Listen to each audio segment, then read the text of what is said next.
So tell us why. Tell us your brand philosophy right now. The brand philosophy, oh, that's a very deep question because we think a lot of branding. I think the way we define it is to create a brand is to create expectations from a customer and then sticking to that expectation. That happens with consistency. So for us, it is that if you have a product out there, it has to just be great design and great quality. And that's the reason we have created this loyal customer base. I feel a lot of people, they mistake branding by making a celeb dance on TV and think this is branding spend. I think you're doing awareness. Branding is consistency through the years, making sure that customers know what they're going to get. And that's the philosophy that we follow. Tell us about the expansion that you saw of Soul Store. You started as an online store. And Yeah. now, what is your presence in how many cities? How large have you gotten? I have a very funny story here, though. Yeah, sure. We raised money thrice. So the first time we raised money in 2018, I remember when I went to pitch saying that one day we'll start a store, by the way, because the Soul Store is all about feeling. It will be a great place,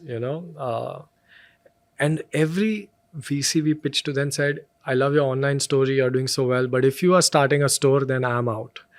Okay. So Soul Store couldn't start a store. We found the right partners, but this was in 2017, 2018.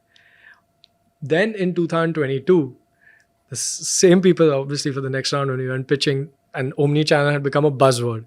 And then everyone was like, if you don't go offline, we will not give you money. Like the money should be used for offline. So I realized that there's a lot of, herd mentality in that space.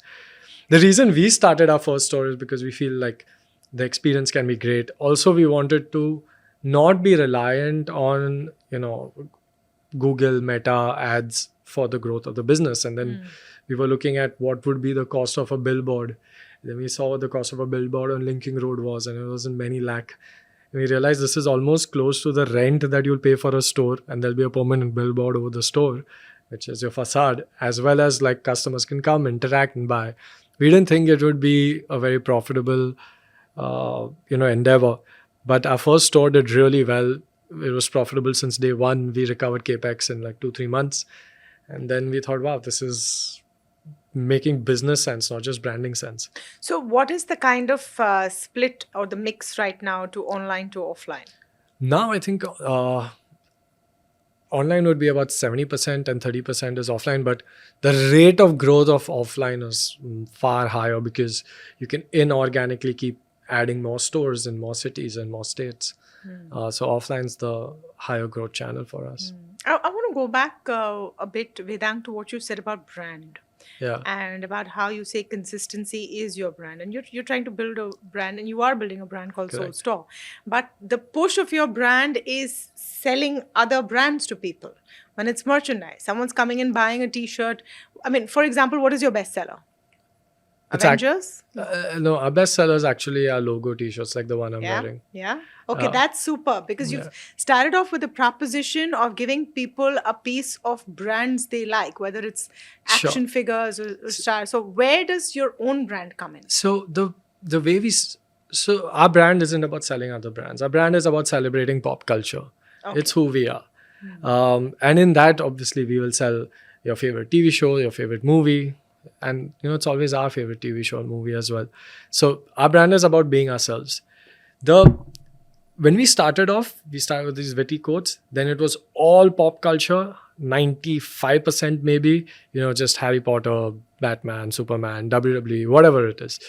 And then we realized that people really love the fit and quality of our product. And we started putting out just solid T-shirts, for example, or just the jeans I'm wearing or something like that.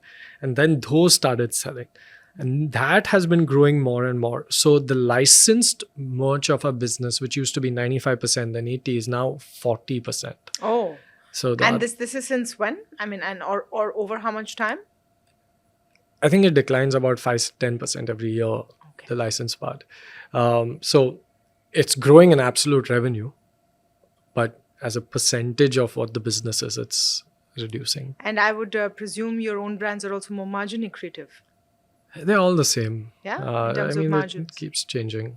Yeah.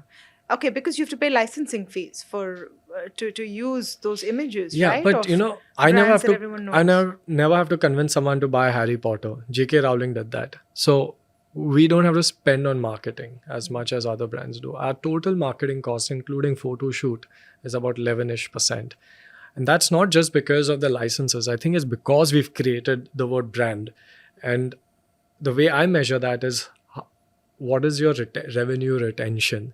So if a person buys your order like from the Soul Store for the first time, how likely are they to come back, and how much will they spend within the next 12 months, 18 months, whatever you measure.